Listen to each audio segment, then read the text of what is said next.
Black Panther Wakanda Forever se ha convertido en el segundo mejor estreno del año por el número de entradas vendidas, 180 millonacos en su estreno, a 7 millones solamente del Doctor Strange y su multiverso de la locura. Y en este análisis voy a ser sincero y comentarte si realmente esta es una película que debería o no aspirar a más y si merece la pena que la veas. Vamos allá, vamos a analizar Wakanda Forever.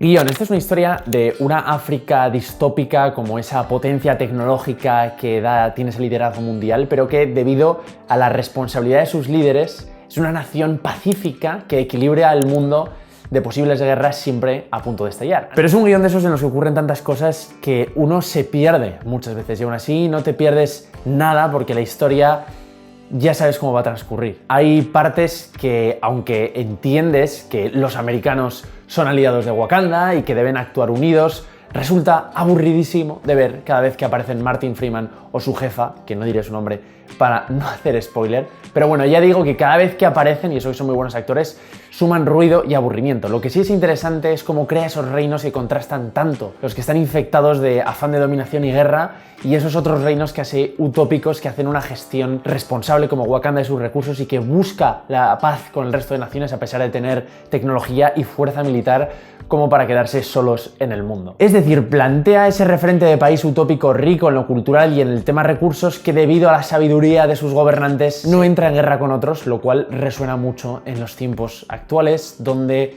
somos testigos de países que invaden otros países en pleno siglo XXI. Y la verdad es que si no siguiéramos viendo esas imágenes tan trágicas y tan actuales y desgarradoras de la guerra, pues guiones así ya no tendrían tanto sentido. Y está bien que haya historias que puedan llegar a tantas personas que transmitan ese ideal por muy utópico que sea. Pero hay un conflicto con todo esto. Este guión pertenece a esas películas no solo de superhéroes, sino películas de gran presupuesto que terminan siendo planteamientos muy obvios, que muestran muy pronto las cartas, que crean personajes que son tremendamente superficiales, situaciones que son demasiado edulcoradas o a veces buenistas, muy blandas, muy autocomplacientes y previsibles, quitando esos giros anecdóticos de guión. Es decir, no me refiero a que el protagonista vaya por un puente y de repente le aparezcan los malos, si no te lo esperaras. Esos son giros, sí, pero no significa que haga el guión menos previsible. Y aquí está la clave. Me refiero a que uno sabe perfectamente cómo empieza, va a transcurrir y terminar la historia. Algo que sí funciona muy bien es la presentación de este ejército de Talocan, que aunque forme parte de los malos,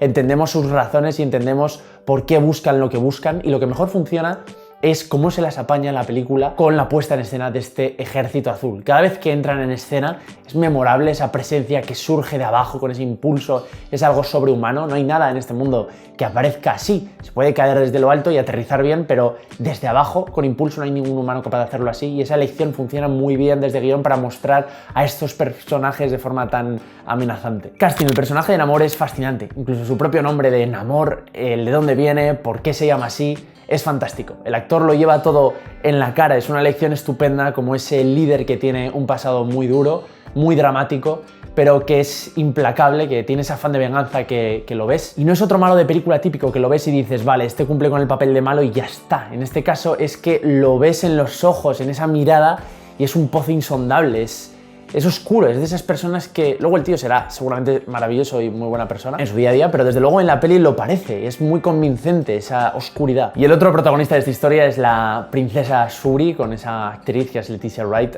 haciendo también muy creíble, luchando por mantener vivo el legado de su hermano, el príncipe T'Challa desaparecido, ese personaje frágil pero fuerte, que encarna muy bien y con mucha credibilidad esta actriz y le da mucho a esta historia, aunque no tiene el carisma que tenía obviamente Chadwick Boseman. Cámara, bueno, esta película tiene unas imágenes espectaculares de ver, pertenece a este tipo de cine que también debe convivir con otras formas de hacer cine, como es el verosimilista. Al final cada una de esas formas de hacer cine tiene una riqueza propia, y lo más interesante de este cine es que es cine espectacular, es el que merece la pena pagarse la entrada para ver en pantalla grande y sonido Atmos. Es cine asombroso, es ese tipo de cine que cuando uno se refiere al cine como fábrica de sueños, es este tipo de cine, unos mundos, unas escenas y unas imágenes que solo existen en los sueños o en el cine, porque solo se pueden imaginar y recrear ahí. También existe literatura fantástica, pero solo el cine llega a mostrarlo con todo su esplendor y majestuosidad, y las imágenes que crea esta película van por aquí. Sonido y música. Ludwig Göransson se confirma como uno de los compositores en auge más interesantes y a tener en cuenta en la industria en los próximos años. Ya hizo la maravillosa banda sonora de Mandalorian, entre otras. Y aquí le da una sonoridad a la película que no solo viste las imágenes, sino que las potencia, que es lo mejor muchas veces que puedes decir de una música. Por destacar un tema, destacaría ese tema cuando el ejército de Wakanda le da la vuelta a una situación amenazante, ese gritito corto tribal africano de las voces en la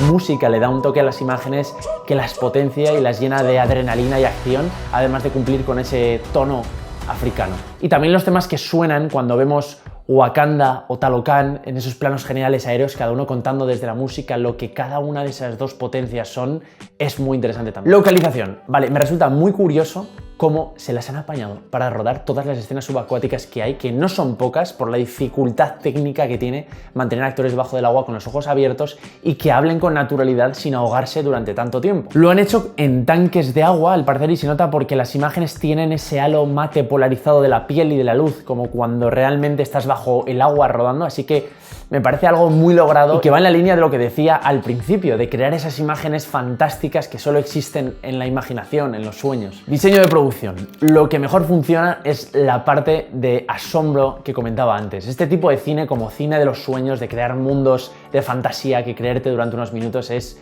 realmente creíble. ¿A qué me refiero?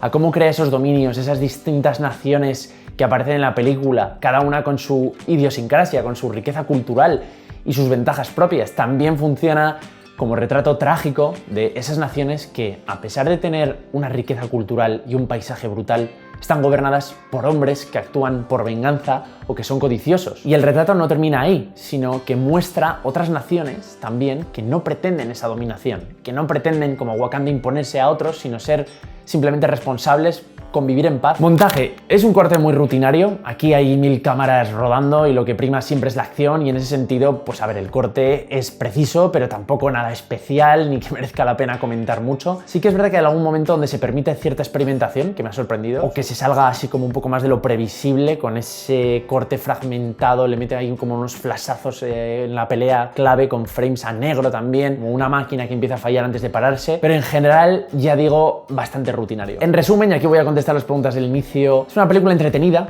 pero muy previsible. Y esto me genera cierta indignación porque me parece injusto, porque las películas que manejan estos presupuestos deberían tener más responsabilidad con las historias que crean, porque al final son las que tienen acceso a más gente, porque tienen los medios para hacer cosas que son más atractivas de ver para la mayoría del público, y son las que meten en las salas más personas. Mucho más que cualquier otro tipo de cine, seamos claros, y si al final se quedan en este tipo de planteamientos tan obvios que digo, tan simples y tan pobres, lo que hacen es empobrecer también a la audiencia, nos aborregan a la audiencia. Y creo que una cosa no está reñida con la otra. Tú puedes hacer entretenimiento, pero contando mejores historias, escribiendo mejores personajes. Me produce bastante injusticia, y aquí estoy en el terreno de la opinión y no tanto del análisis, porque una película como Asbestas, que todavía tengo en la cabeza muy reciente, no me la puedo quitar, sé que es una película que en comparación a esta no va a recaudar nada, cuando es una película que cualquiera podría disfrutar muchísimo, y sin embargo Wakanda Forever estoy seguro que se va a situar entre las 4 taquilleras del año, o más taquilleras, lo tengo clarísimo. Y tienes la sensación de que al final hacen estas películas más por los fans que van al cine y que no juzgan estas películas con objetividad, que lo ven como una madre a su hijo, que van rendidos al cine y que todo lo que hagan les parecerá bien. Desde luego la película no me saca ninguna lágrima, ni siquiera en su fase final, y mira que lo intenta.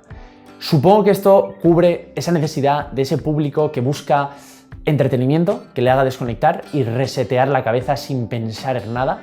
Pero al final todo esto endurece las neuronas, y es que también se puede desconectar con una película que, además de diversión, te diera más, algo por lo que merezca la pena ir al cine o hablar después o discutir. Le daría contenido más inolvidable y le haría participar más, que le hiciera a una audiencia mucho más inteligente, mucho más objetiva, mucho más crítica, que una audiencia tan sumisa y tan domesticada por productos así. Mira, estoy seguro que el cine de superhéroes no pasará de moda, y si pasa vendrá otro que lo sustituirá y será 3/4 de lo mismo, me da igual, pero al menos tengo la esperanza de que crezca en cuota de mercado ese cine que, además de ser entretenido y divertir, también aporte algo más, aporte historias que no solo sean calorías vacías, que hagan un mejor uso de la herramienta que es saber contar historias.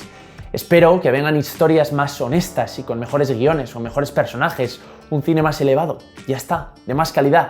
Creo que el público nos merecemos eso. Y nada más, gracias por ver este vídeo. Si te suscribes al canal recibirás cada semana una recomendación de serie o peli, y si le das al like, pues también me ayudarás a hacer cada vez el contenido más viable, a mejorar en cada vídeo y hacer que toda esta aventura sea viable. Nada más, muchas gracias por ver hasta aquí, nos vemos en el siguiente vídeo. Chao.